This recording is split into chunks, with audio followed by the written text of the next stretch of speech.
reflujo gastroesofágico. ¿Qué les estaba comentando entonces? Que el epitelio estratificado que normalmente tiene el esófago se va a transformar en un epitelio de tipo más intestinal, ¿sí? Cilíndrico, para poder tolerar mejor todo lo que es el ácido clorhídrico, ¿sí? Eso es de escamoso a columnar, por eso como se parece más a algo intestinal, se la conoce como metaplasia intestinal, ¿sí? Eso es lo que van a leer como famoso esófago de Barrett, ¿sí? O Barrett, ¿sí? Ese es cuando se produce esta metaplasia. Y lo otro que vamos a ver es, uy, bueno, todavía sigue uniéndose gente. Es esto que charlábamos, ven, afecta la función tisular y predispone a transformación maligna. Es medio parecido a lo que pasa con hiperplasia, ¿sí? Abre un terreno fértil a que se pueda generar una neoplasia posteriormente, sobre todo más la metaplasia. De hecho, en el segundo parcial vamos a ver una famosa neoplasia que la van a retener que estudiar, que se llama carcinoma escamoso. Escamoso, justamente puede derivar el carcinoma escamoso de la metaplasia escamosa. De hecho, saben que el tabaco se asocia mucho con cáncer de pulmón, ¿sí? Esta es su causa.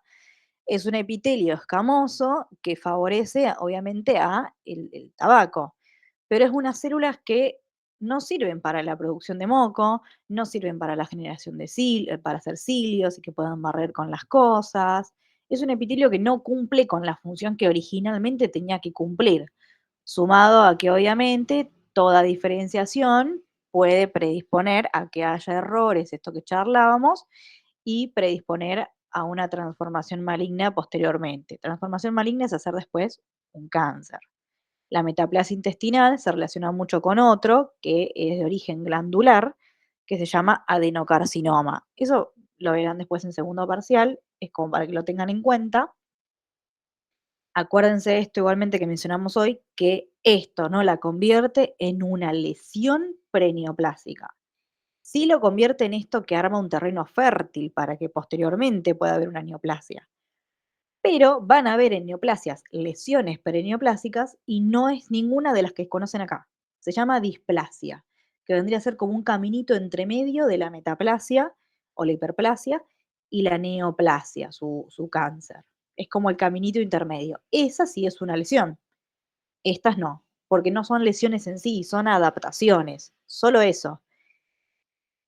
Y la tercera que nos quedó es la metaplasia del tejido conectivo, que es básicamente que un tejido aparece tejido conectivo nuevo en medio de otro. El típico ejemplo, la miositis osificante. Aparece hueso en donde había músculo, no sé, en tus músculos de la pierna te fracturaste, el típico ejemplo. Hay alguien que estaba haciendo algo, se cayó, se fracturó, ya sea un nene, alguien esquiando, lo que sea. Ponen mucho estas preguntas, un nene que se cayó, alguien que esquiaba y se cayó, cualquiera sea el caso, se fracturó y donde antes había músculo, ahora se formó hueso. Y por raro que esto parezca, eso es reversible, ¿sí? Puede reabsorberse y volver a ser lo que era antes, una vez que, bueno, se genere la curación. Sé que es algo muy, muy raro, porque en la mente uno dice, ¿cómo? No hay una explicación muy lógica, pero les juro que esto es reversible porque la metaplasia en sí es reversible, ¿sí? Y la suelen preguntar mucho en el choice porque es la que se suelen comer, digamos, la que suelen saltear. Pero bueno, ese es el típico ejemplo. La miositis osificante aparece tejido graso, óseo, lo que sea, en otro tejido conectivo. Que bueno, los tejidos conectivos, si se acuerdan de esto, eran músculo, grasa, eh, óseo, cartílago. Y ahora, como se habrán dado cuenta, justo todas las que puse son ejemplos patológicos, ¿sí? Eh, bueno, está siempre acá la charla de, ¿y existe la metaplasia fisiológica? ¿No existe? Está el típico ejemplo, no lo mencionaría si voy a un choice, hablaría de todo esto que charlamos, pero si aparece en un oral, perdón, pero si aparece en un choice, bueno, tengan en cuenta, ¿sí? Existe, ¿vieron la zona de lucha de epitelios que está en el cervix? Eh, bueno, eso podríamos considerarlo como una metaplasia fisiológica, porque hay un cambio de un epitelio por otro, está siempre ahí la duda de si considerarlo o no, porque en realidad es algo que ya existe, no es que una célula se cambió por otra y se diferenció de una célula madre, sino que es algo que ya está desde nuestro nacimiento. Pero bueno, la podemos considerar como una, como una metaplasia fisiológica, la zona de lucha de epitelios, que de hecho justo también es una zona que predispone mucho a la infección por HPV, a la transformación maligna. Bien, y habiendo terminado con las adaptaciones, nos metemos en el mundo de las lesiones, ¿sí? Irreversibles. Cuando ya la adaptación no da abasto o cuando la anoxia era muy intensa desde el inicio. Bien, y las que tienen que saber son 3, ¿sí? O sea que solamente hay 3. Lo que caracteriza una lesión reversible, primero, ya estamos hablando de lesión. Acá la célula perdió su homeostasis, ya no estamos en equilibrio, por eso se lo conoce como lesión. Pero es reversible, aún no estoy en el punto de no retorno, por ende, si yo elimino la noxa, la célula puede volver a lo que era, ¿sí? Esto siempre se puede revertir, pero sí ya estamos hablando de una lesión, acá sí le ponemos el nombre. La primera, que van a ver que tumefacción celular está como en todos lados, es la tumefacción celular o el famoso edema celular, ¿sí? Que es justamente que hay acumulación de agua, eso es el edema, pero adentro de una célula.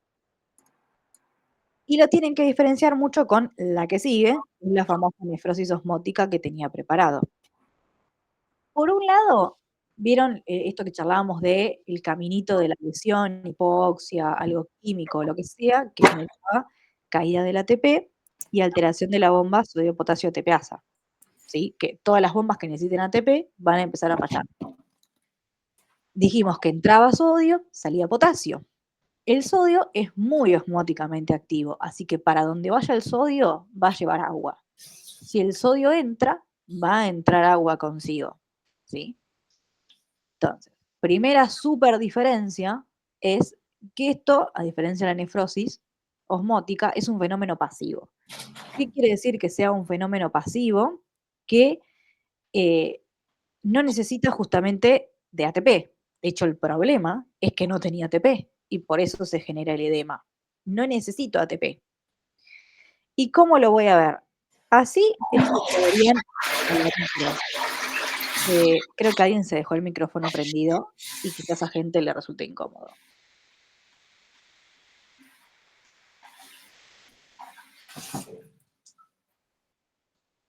Entonces, ¿cómo se ve a la micro? ¿Sí?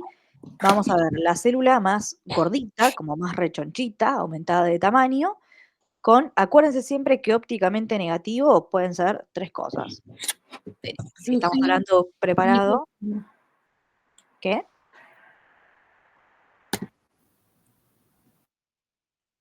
Ay, perdón, ¿alguien habló? Era la chica, pero ya se mutó. Ah, okey, okey. Bueno, acuérdense que siempre ópticamente negativo, o sea, blanco, en el preparado puede ser agua, eh, tenido con hematoxina y eosina, que son los preparados que ustedes tienen en la cátedra, ¿no? Puede ser hidrato de carbono, agua o lípido. Acá, bueno, estamos hablando de agua, suponiendo que no es ninguna de las otras 2 cosas. Van a ver todo adentro de lo que es el citoplasma ópticamente negativo, ¿sí? Pero todo, agua por doquier, no está dentro de ninguna vacuola, no está dentro de nada, está en el citosol, dando vuelta por doquier, ¿sí? Ven la célula más gordita a costa de mucho espacio ópticamente negativo dentro del citosol. ¿Y cómo lo ven a la macro? Como esto de la pseudohipertrofia, ¿no? Lo ven aumentado de tamaño. Que ustedes a la macro saben que está aumentado de tamaño porque tiene los bordes más obtusos, más romos, ¿sí? Romo es más obtuso. Entonces saben que está aumentado de tamaño. Y puede también estar aumentado de consistencia, claramente, porque siempre que algo ocupe espacio, va a generar un aumento de consistencia. Es como cuando ustedes cargan algo, un globito con agua, mientras más agua, más gordito va a estar y más durito, ¿sí? Por así decirlo.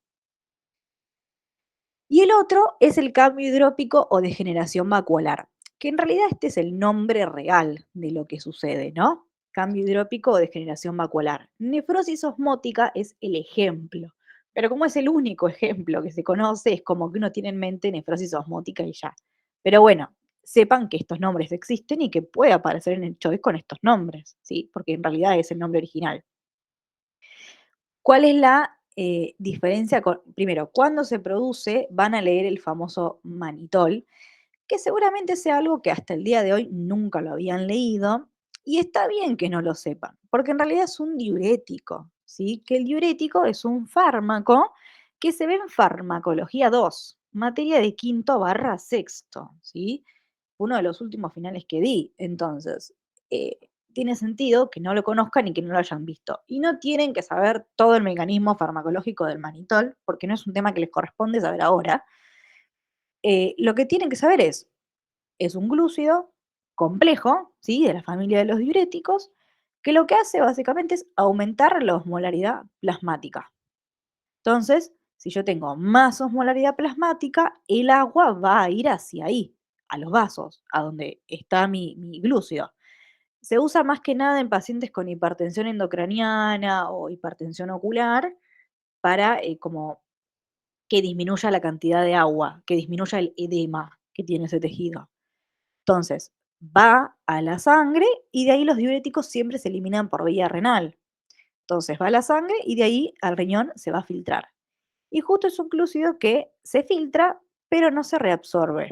Entonces se queda ahí acumulado en los túbulos, sobre todo en el túbulo contorneado proximal. Se queda ahí y como es muy osmóticamente activo por ser un glúcido, entra a la célula, ¿sí? Entra a la célula y se va a quedar almacenado en forma de vacuolas. Ahora, para yo hacer que entre a la célula y cree una vacuola para mantenerlo ahí adentro, eso necesita de energía. Por eso es que es un fenómeno activo, a diferencia de lo que pasaba con la tumefacción celular, ¿sí? Acá no estamos hablando de que cae el oxígeno, no tengo ATP, acá al revés, la bomba está full funcionando. Entonces es un fenómeno activo, necesito ATP, y el agua no va a estar libre por el citoplasma dando vueltas, sino que va a estar en vacuolitas. Por eso es que ven como agujeritos, ¿sí? Como circulitos ópticamente negativos, sobre todo en los túbulos contorneados proximales, y los distales no están tan afectados. Pero es por una cuestión de que ahí es donde ocurre la mayor reabsorción de este glúcido. Justo, este preparado está teñido con paz. Ven que se ve la membrana paz, acuérdense que era uno para glúcidos. Y segundo, que el color es como medio magenta, se le dice. Es como este violetita. ¿Cómo me doy cuenta que está teñido con paz? Porque se marca el ribete en cepillo y porque se marca la membrana basal, ¿sí? Entonces, y bueno, y porque lo ven magenta. Está teñido con paz. Y el tema con esto es que vieron que habíamos charlado y que ópticamente negativo en realidad puede ser agua, lípido o hidrato de carbono. Ya saben que es agua porque estuvimos charlando como 5 minutos del agua y porque acá dice agua en vacuolas. Pero técnicamente ustedes no podrían saber solo con este preparado si se trata de agua o si se trata de lípido. Ahí es donde juegan las tinciones. Como esto está teñido con paz y paz tiñe hidrato de carbono y no se tiñeron las vacuolas, sabemos que no es un hidrato de carbono, ¿sí? Eh, el manitol no se va a teñir mucho por el hecho de que hay un granito de manitol y un montonazo de agua, está súper diluido, ¿sí? Entonces lo que más va a predominar es el agua. Entonces no se va a teñir. Ahora, si es lípido o es agua, yo tendría que usar una tinción para lípido para poder saberlo.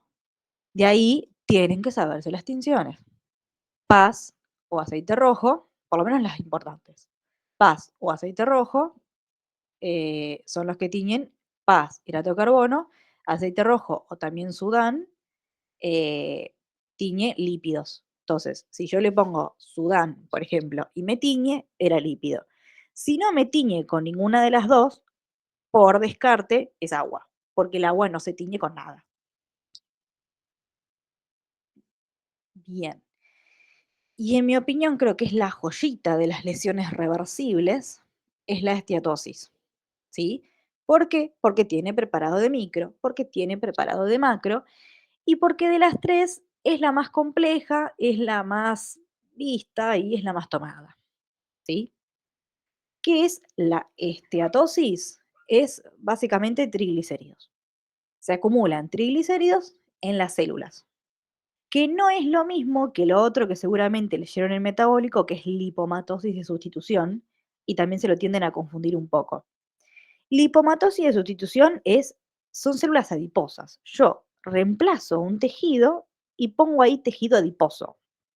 Se deposita tejido adiposo en el órgano donde usualmente no hay, ¿sí? Como vieron en el preparado de pielonefritis crónica, por ejemplo. Pero es tejido adiposo. Si yo lo veo al microscopio, puede haber tejido adiposo, adipocitos, ¿sí? No es lo mismo que se acumulen triglicéridos adentro de la célula de ese órgano, del órgano en donde debería estar. Por ejemplo, en un hígado que tengo hepatocitos. Se acumula triglicéridos dentro del hepatocito. En el corazón, bueno, el miocardio, se acumula triglicéridos dentro del miocardio, ¿sí? O sea, se acumula triglicéridos dentro de la célula que está bien que esté en ese órgano, porque es la que lo compone. El hígado, pobre, como es el encargado de regular todo lo que es el metabolismo, es el que más la liga. Pero sepan que puede estar, de hecho, hubo una época en donde había preparado de corazón de esto, puede estar en cualquier lugar del cuerpo. Hígado, corazón, músculo y riñón, los cuatro que están ahí, son los más frecuentes, los más importantes, hígado y corazón. Hígado por ser por lejos el más frecuente y corazón porque puede mencionarse por el preparado que en un momento existió, que aquí está, que ahora lo charlamos.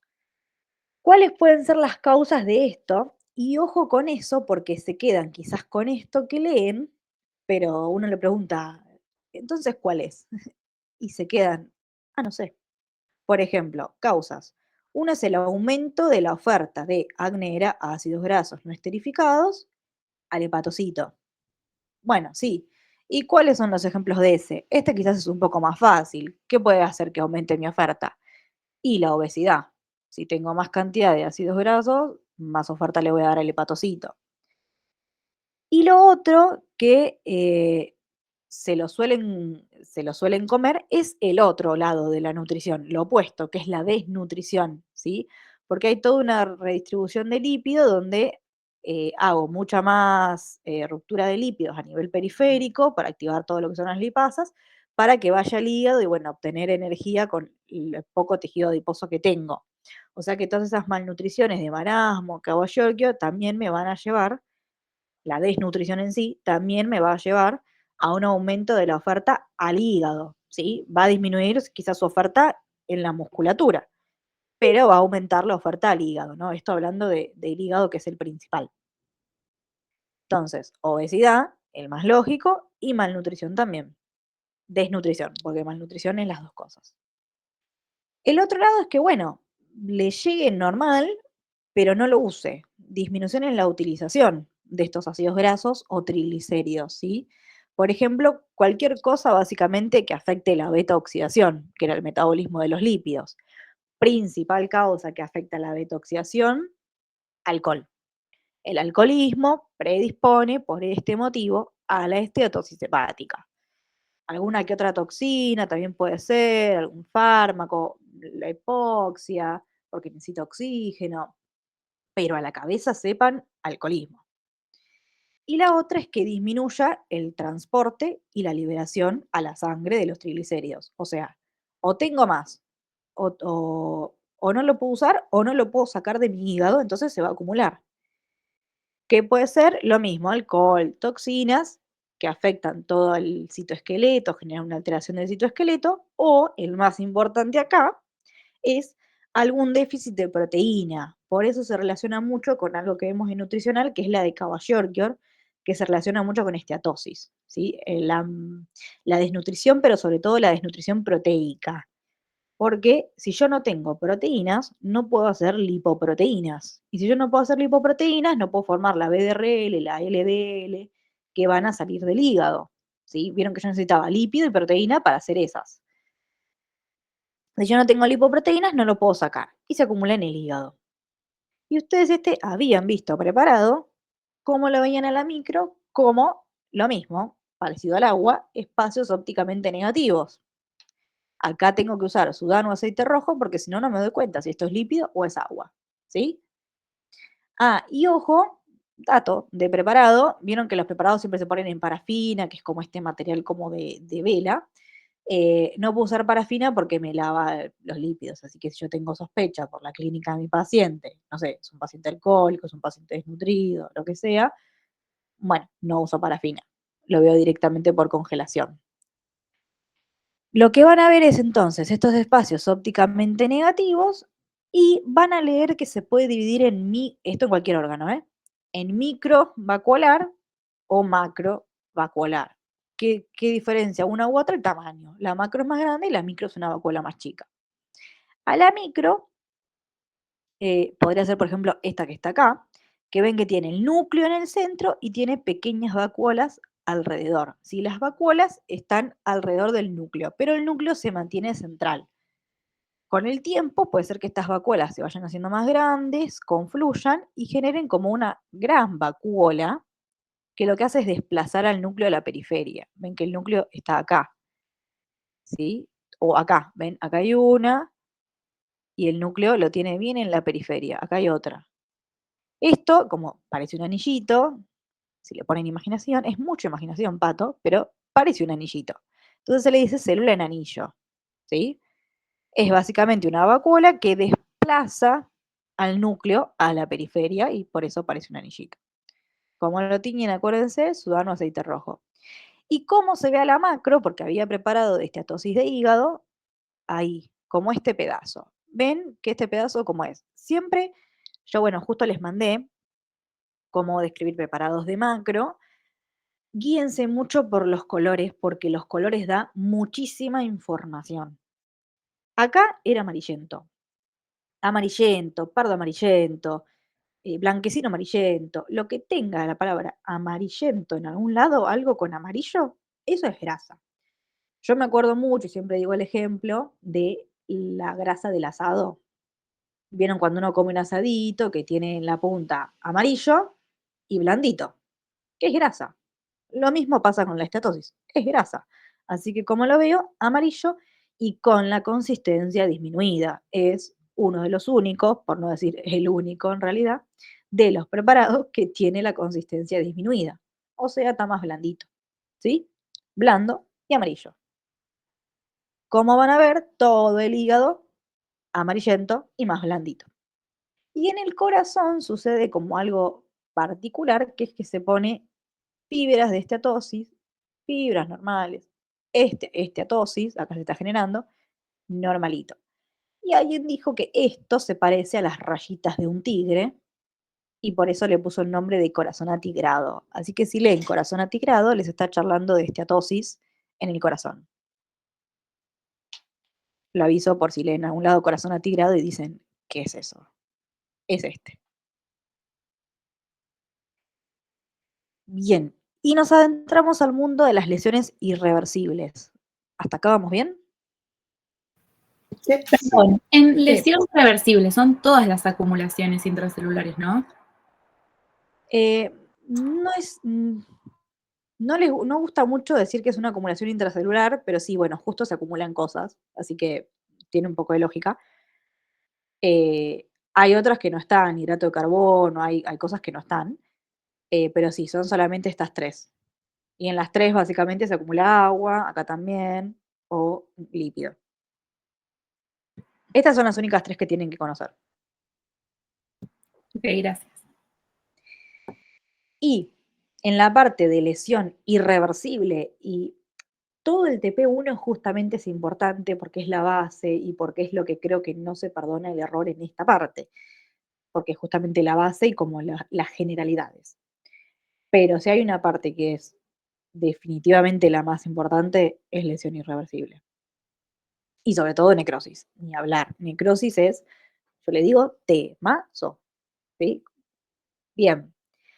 Necrosis. Primero,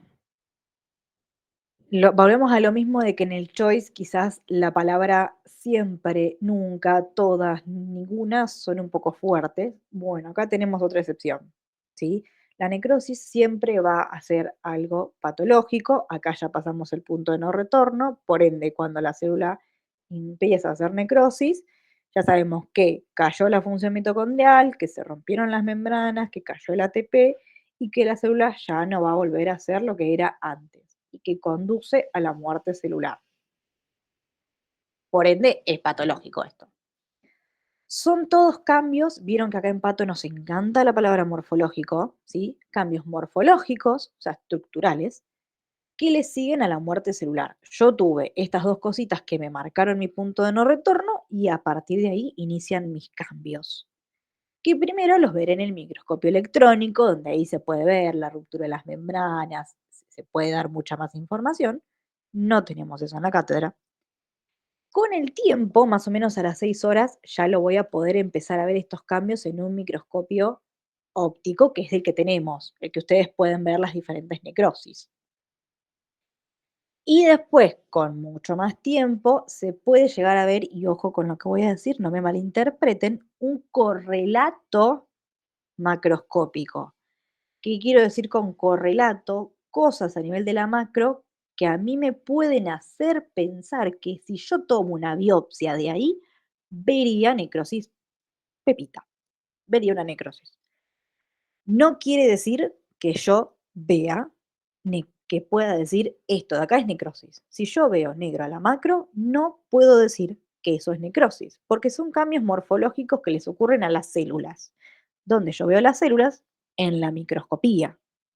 Entonces, está mal decir necrosis a la macro, ¿sí? Es algo que se ve en el microscopio, son cambios que le suceden a las células, a un tejido.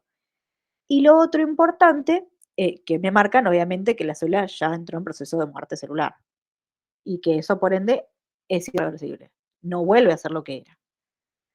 Y lo otro importante es en un organismo vivo, ¿sí? Se acompaña siempre la necrosis de mucha inflamación y para eso necesito vasos sanguíneos, sangre que llegue, polimorfos que lleguen, ¿sí? Es en un organismo vivo. Ahora vamos a ver que en un organismo que justamente no cumple con estos requisitos, que se murió, ahora charlamos de eso en la siguiente diapo, es autólisis, va por otro caminito, que va muy de la mano de la necrosis, que se lo suelen confundir, pero va por otro caminito. ¿Cuáles son las dos cosas que caracterizan a la necrosis? Por un lado es que se degradan las proteínas, se rompen todas se desnaturalizan, mejor dicho, las proteínas, y por el otro se degradan todas las enzimas, ¿sí? Empiezan a romper todo, las lipasas, las endonucleasas, empiezan a romper todo. Y van a ver una diferencia con la apoptosis, es que hay endonucleasas específicas en la apoptosis que rompen donde se supone que tienen que romper. O sea, es tan programada la apoptosis que hasta les dicen, mirá que para romper el ADN lo tenés que romper acá, acá y acá. Está bien regulado incluso dónde romper el ADN y en qué orden. Acá en la necrosis no, las células rompen donde quieren, en el orden que quieren, está totalmente desorganizado por ese lado, ¿no? Hay una degradación enzimática, ruptura de las enzimas de todo, el de proteína, de lípido, de núcleo, de todo, y se van desnaturalizando las proteínas. Vamos a ver que en algunos patrones morfológicos, y acuérdense que no hablamos de tipos de necrosis, sino de diferentes características que yo puedo ver, y por ende hacen diferente morfología, patrones morfológicos, va a predominar una o va a predominar la otra. Pero todas van a compartir las mismas cosas. Hay como características que son comunes a todas las necrosis, a todos los patrones, y después cada patrón va a tener como su plus, lo que la va a definir y va a ser específica de ella. Las características generales, siempre en las necrosis se rompen las membranas, ¿sí? La membrana lisosomal, la membrana plasmática, todas las membranas se rompen y van a liberar todo su contenido al exterior. Y ese contenido que estaba dentro de la célula y ahora va a estar afuera, va a estimular todo lo que es la inflamación. Se produce siempre mucha inflamación, va acompañado de mucho infiltrado inflamatorio. Y como lo ven a la micro, generalidades, va a haber las proteínas desnaturalizadas fijan mejor el colorante, entonces va a ser más rosa. Proteína se pintaba con eosina, va a ser más rosita, va a haber una hipereosinofilia, va a ser más rosa que el tejido sano. Y lo otro, estos cambios nucleares, ¿sí? El núcleo va a empezar a romperse, que puede hacerlo por pignosis, que es como que se achica, cariólisis como medio un desvanecimiento y cariorrexis como fragmentarse y romperse en pedacitos. En resumen, cualquiera de estas cosas lo que va a llevar es que el núcleo vaya desapareciendo, ¿sí? Se va a romper, se va a degradar, se va a desaparecer. Y el núcleo es basófilo. Entonces, por un lado, tengo un aumento de la hiperiossinofilia y por el otro lado, va a disminuir mi vasofilia. Eso es lo que más van a ver en el preparado. La discontinuidad de las membranas existe, no lo van a ver porque es algo imposible de verlo, así que no lo digan en un oral porque nos están bordeando. Se ve en el microscopio electrónico, donde yo puedo ver perfecto la membrana. No tenemos eso, ¿sí? M es microscopio electrónico. En el óptico no lo puedo ver, pero sepan que existe. Y otra cosa que quizás puede ser que encuentren, pero quizás no se maten buscando, son las fibras de mielina, porque se rompe toda la membrana plasmática, que está compuesta por fosfolípidos, y genera como unas estructuras arremolinadas. No se maten buscándolo. Ahora, antes de entrar en los patrones morfológicos de la necrosis, que tienen que saberlos muy bien, charlamos un poquito de autólisis porque también he visto varias preguntas de autólisis y se los suelen confundir mucho. Autólisis, primera, autólisis es cuando es degradación, esto que dice acá, digestión o degradación de la célula por enzimas propias y únicamente propias, ¿sí? Vieron que charlábamos de que se rompen las membranas, acá sucede lo mismo, sobre todo la membrana lisosomal, las enzimas lisosomales son muy destructivas, les encanta romper todo, y van a empezar a destruir, pero son células mías, de mis lisosomas que se liberaron y me rompen a mí, ¿sí? En la necrosis existe la autólisis, porque también hay ruptura lisosomal, porque también hay degradación por enzimas propias, pero también dijimos que siempre la necrosis se acompaña de inflamación. Siempre a partir de las primeras 24 horas, que es cuando empiezan a llegar el infiltrado inflamatorio, porque tarda 24 horas en llegar. Por eso es que quizás en las primeras 24 horas no lo veo plasmado en el microscopio, pero después sí.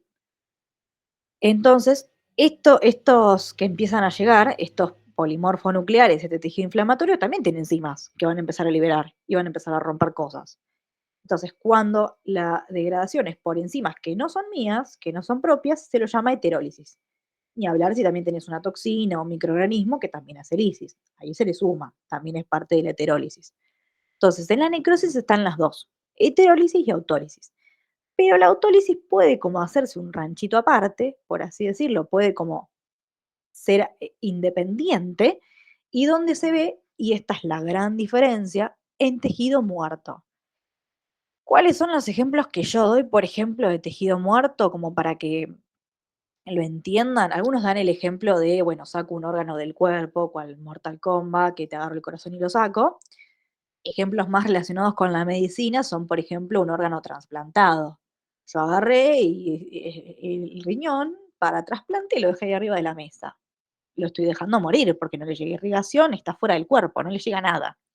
Si no tiene irrigación, está muerto, no va a haber infiltrado, no va a haber infiltrado inflamatorio, porque no va a haber ninguna célula que llegue ahí.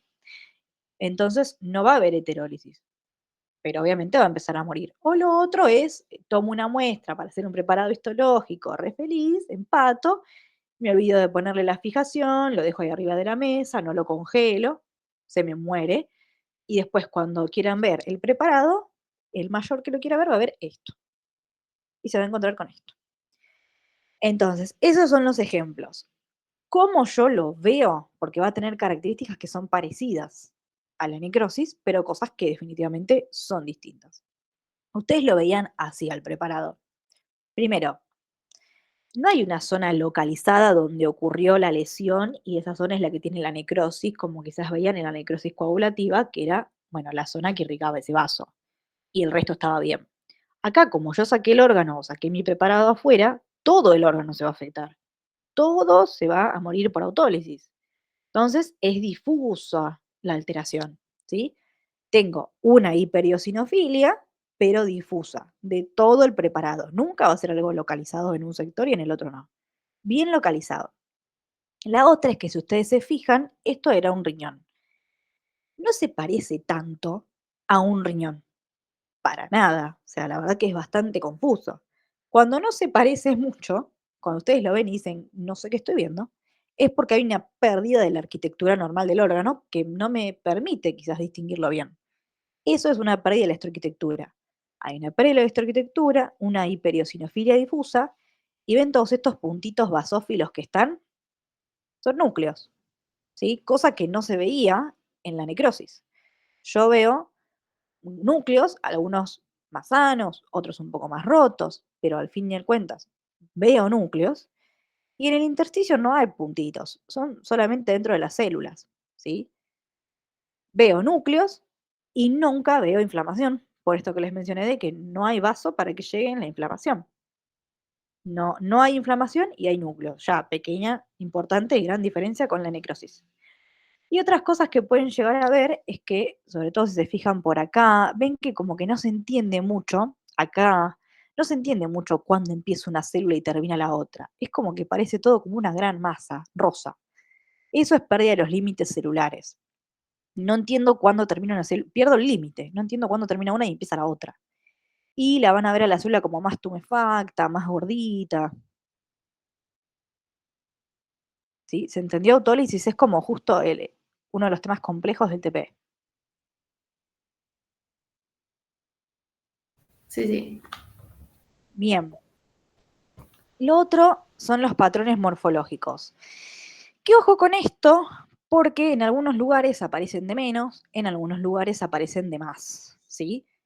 Los tres más importantes, en mi opinión, vienen siendo estos tres que están acá. Se ve el mouse también, ¿no? Sí, sí. Ah, Sí, se son ve. estos tres primeros que están acá. Pero tienen que saberse los seis, ¿sí? Los seis son importantes. Y ojo, porque en algunos lugares aparecen de menos, tienen que saberse los seis igual. Y en algunos lugares aparecen de más. Si no está en esta lista, hagan de cuenta que no existe. ¿Por qué? Porque hay algunos apuntes que se basan en otro libro que se llama Snell, en algo así, que lo usan muchas facultades como Rosario, otras facultades que no son la UBA y que para la UBA esas no existen, ¿sí? Si ven, no sé, la necrosis gomosa, no sé, algunos nombres así. Bien, los patrones morfológicos de la necrosis son diferentes patrones morfológicos que ¿qué van a depender? Por un lado, de cuál sea la noxa.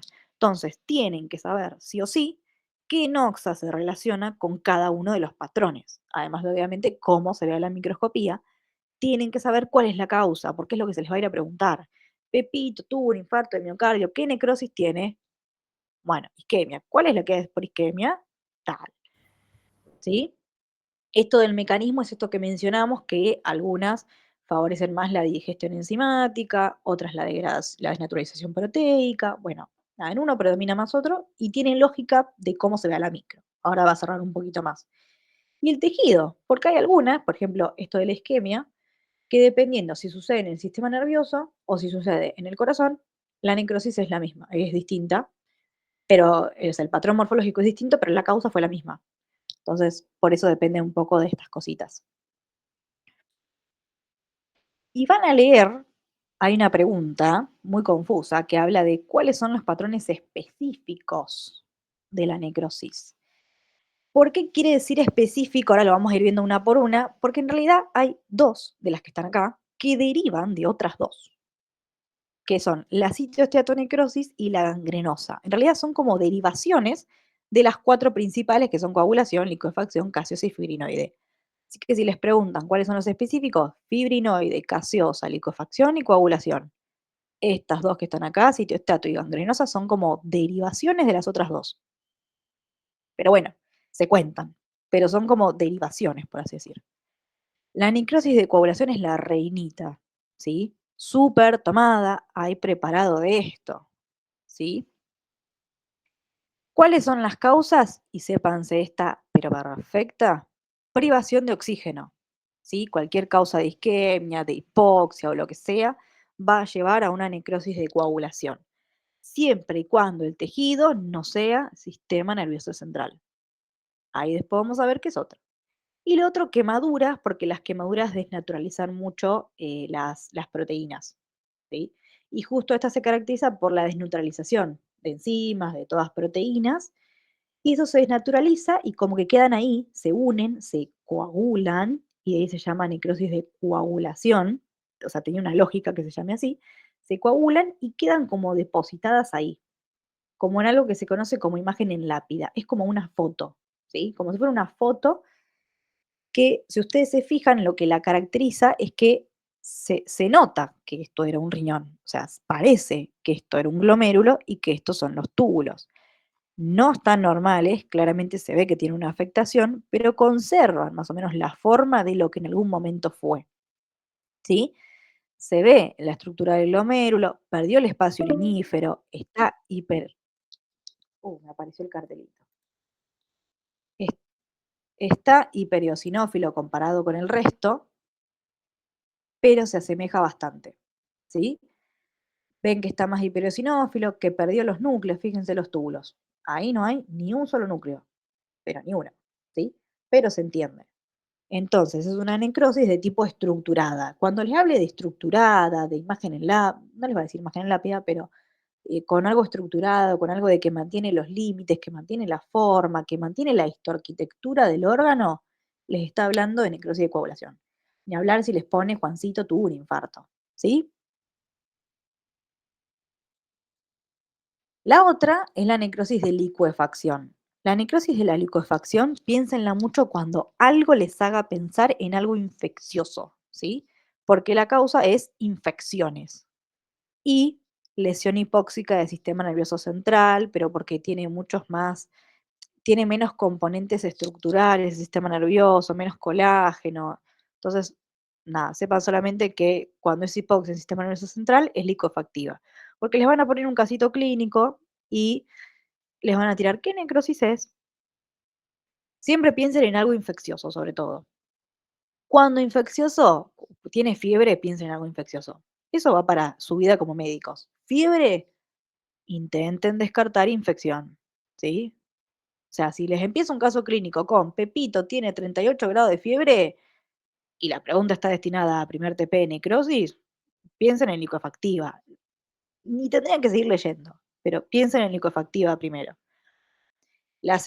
Sobre todo por bacterias, ¿sí? Las enzimas se intensifica todo cuando tengo una infección, ¿sí? Hay una digestión enzimática muy, muy, muy intensa, por ende eso me hace que sea extremadamente destructiva y acá como ven, esto también es un riñoncito, esta es la parte de la necrosis. Acá no tengo, pero para nada, idea de que esto es un riñón si yo les pongo solo este pedazo. Entonces, no es para nada estructurada, no mantiene la histoarquitectura para nada. Se pierde totalmente la histoarquitectura del órgano a costa de tener toda una masa amorfa eosinófila, sin núcleos, eso lo mantiene, y muchísimo infiltrado inflamatorio. Todas van acompañadas de infiltrado inflamatorio, pero la necrosis de liquefacción ni hablar, ¿sí? Es terriblemente inflamatoria. ¿Ven todo este infiltrado inflamatorio alrededor? Mucho infiltrado inflamatorio. Y a la macro, pueden ver esto que les mencionaba de un correlato, puede llegar a haber pus relacionado mucho con infecciones, sobre todo con bacterias purulentas que hace pus, tipo estáfilo, strepto, todas esas. No se guíen mucho por esto, quédense más que nada con esto. No es estructurada para nada, a diferencia de la coagulativa, tiene mucha digestión enzimática y piénsenlo en un paciente con infección. ¿Cuándo piensan infección? Cuando hay fiebre. O algo que les tire tiene una infección de pipipi. Pero si les tira, tiene una, bueno, no me acuerdo ahora ninguna, pero tiene una infección. Pero no creo que se los pongan tan bien dicho. Para mí les van a poner algo como fiebre. No les ponen, tiene 37,9 grados, fiebre. La necrosis gaseosa, otra súper importante y súper tomada. Las tres estas, las tres primeras son las más tomadas. ¿Cuál es el típico ejemplo de necrosis gaseosa? Tuberculosis. No tienen que saber bien tuberculosis ahora, es un tema de segundo parcial, pero sepan que esa es la causa. ¿Sí? Tuberculosis. Les van a poner sobre todo cosas a nivel pulmonar por el hecho de que existe la tuberculosis diseminada en otros órganos del cuerpo, pero el órgano más afectado en estas patologías es pulmón. Y las otras, los que cursaron micro ya las conocen, son las micosis sistémicas endémicas, coccidiomicosis, paracoccidiomicosis, histoplasmosis, que también afectan principalmente al pulmón y generan más o menos parecido, ¿sí? Granuloma y necrosis gaseosa en el pulmón. ¿Cómo lo van a ver? El más importante es a la micro, pero vi alguno que otro con macro. ¿Cómo lo van a ver a la micro? Van a ver primero lo típico de una necrosis, ¿sí? La hiperosinofilia y todas esas cosas, pero se caracteriza acá por este famoso, de la pérdida de la electroarquitectura también, porque si se fijan, esto es un pulmón, y de pulmón no parece mucho. Ven que acá está bien la hiperosinofilia marcada, ¿sí? Pero esto no se parece a un pulmón para nada. Fue todo reemplazado por el tejido necrótico. Y lo que más lo caracteriza es esto. Siempre busquen estas palabras mágicas: detritus, polvillo, polvo, restos nucleares, todo lo que les hable de destrucción nuclear que quedó ahí. Es como que se destruye el núcleo y queda ahí depositado, ¿sí? Todo este puntillado bien basófilo son todos restos nucleares que quedaron ahí, en vez de degradarse, quedaron ahí depositados. Esta es la que la caracteriza a esta necrosis, y como hace este polvillo, dicen, bueno, necrosis sucia, ¿sí? Polvillo, polvo, suciedad, necrosis sucia. Entonces, ¿qué caracteriza la coagulativa? Que mantiene la electroarquitectura. ¿Qué caracteriza la licuefactiva? El tema de la fiebre y de que al contrario, pierde totalmente la electroarquitectura, mucha digestión enzimática. ¿Qué caracteriza a la gaseosa? El polvillo, que es sucia. Y como lo ven a la macro, de hecho se llama gaseosa porque viene de la palabra casium, que significa queso, porque alguien un día tenía hambre y dijo que esto se parece al quesito, ¿sí?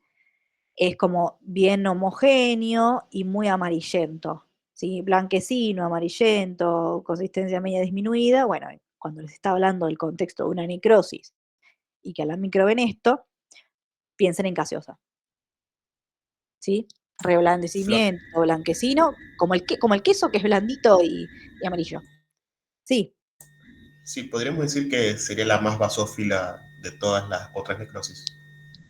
claro, se ve más así porque le queda todo el polvillo ahí en el medio. Lo es. Gracias.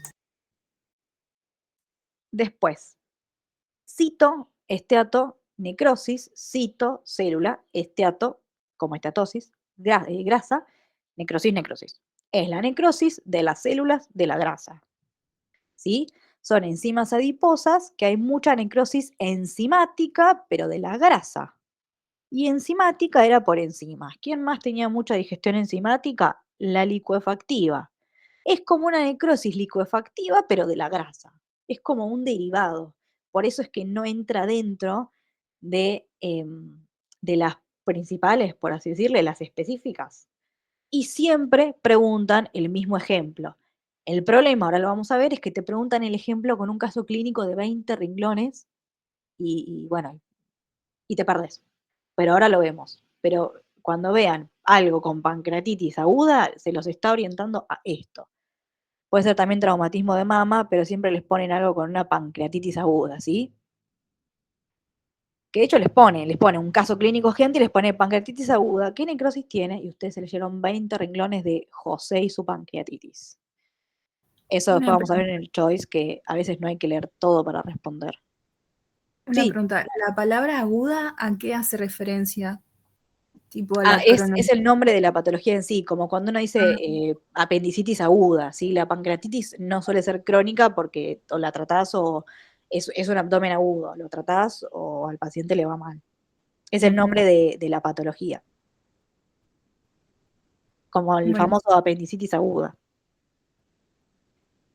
Bien, lo que sucede acá es que aumentan las enzimas en la pancreatitis, las enzimas pancreáticas, y empieza a analizar, a romper todos los triglicéridos, ¿sí? Todos los ácidos grasos, todo el tejido adiposo que hay ahí, ¿sí? Esto justo es el páncreas, la parte de la cápsula, y todo esto es tejido adiposo. Que ven que por acá el tejido adiposo está hiperiosinofílico, no hay ni un solo núcleo en este tejido, miren acá los núcleos en el páncreas, y acá no hay ninguno. Lo mismo que cualquier necrosis, hiperosinofilia, pérdida de núcleo. Esto mucho más rojo, siempre que algo sea bien rojo, son hematíes, o sea, glóbulos rojos, es hemorragia.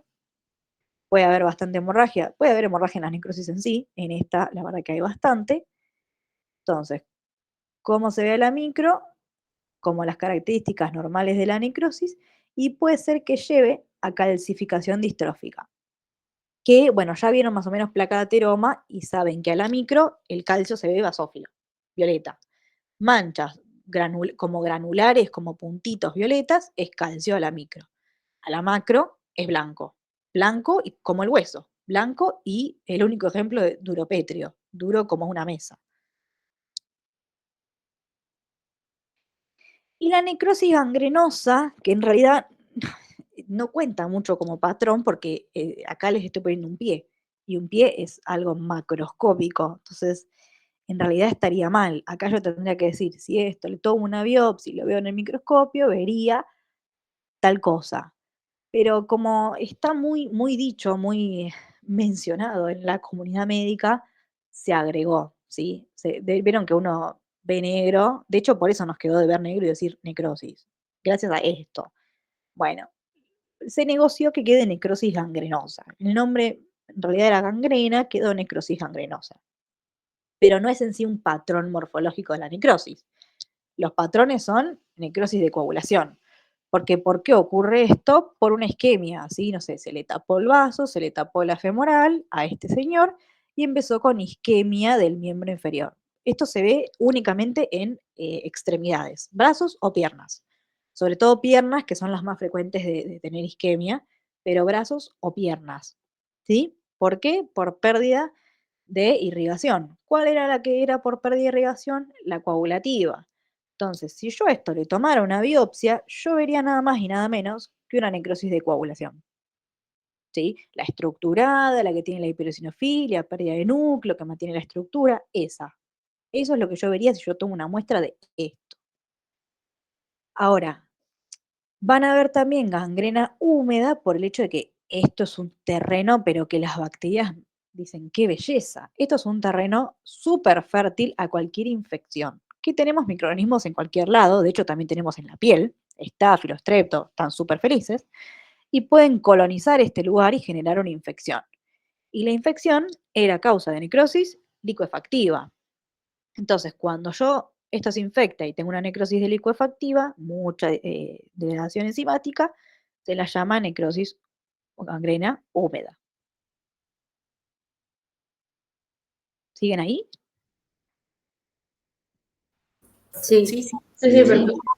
Esto se debe estar por cortar en un momento. Se cortan Tenemos justo vamos a llegar a ver las necrosis, porque estamos en la última, que se la llama necrosis fibrinoide. Esta la van a escuchar un montón en el segundo parcial, pero sepan que existe y que está dentro de los patrones y de hecho de las específicas.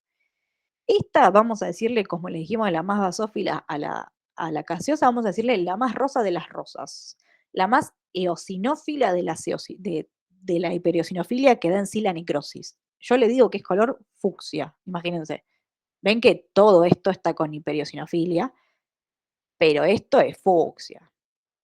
Esto es fucsia. ¿Por qué se va a dar? Fibrinoide viene de fibrina. Se deposita fibrina. ¿Cuáles son las principales causas de necrosis fibrinoide? Uno, sobre todo las enfermedades autoinmunes. ¿Sí? Enfermedades por inmunocomplejos, enfermedades autoinmunes. Y las enfermedades autoinmunes van siempre acompañadas de vasculitis, inflamación de los vasos. Es el órgano que más la liga por el hecho de que los inmunocomplejos van por la sangre, donde se depositan más en los vasos. Entonces van a ver alrededor del vaso todo un material bien hipereosinófilo muy intenso. ¿Cómo se les pueden preguntar esto más que nada en el choice? Las causas. Y ustedes saben, inmunocomplejo. Hay otra causa que la he visto mucho, que se asocia mucho con la necrosis fibrinoide, que es la endocarditis infecciosa. ¿Cuándo ustedes van a pensar en una endocarditis infecciosa? Cuando hay fiebre, que fiebre me marca infección, y algo en el corazón, ¿no? Un soplo, cuando les charla algo de un paciente que tiene algo en el corazón, pero que tiene fiebre, si encima les dicen endocarditis infecciosa, bienvenido sea, y les pregunta qué necrosis es, vayan a marcar fibrinoide. Se asocia mucho con el depósito de fibrina, hay mucho componente autoinmune, bla, necrosis fibrinoide. Lo tiro más que nada porque lo he visto en los choice y es algo que suelen no saberlo. No, si no lo leyeron, no lo saben. Bien, hasta acá vamos bien. Eso era creo que el temazo. Bien. Sí, bien. Bien, si quieren, perdón, a la tarde voy a intentar que o sea, voy a intentar con el campus a ver si me deja.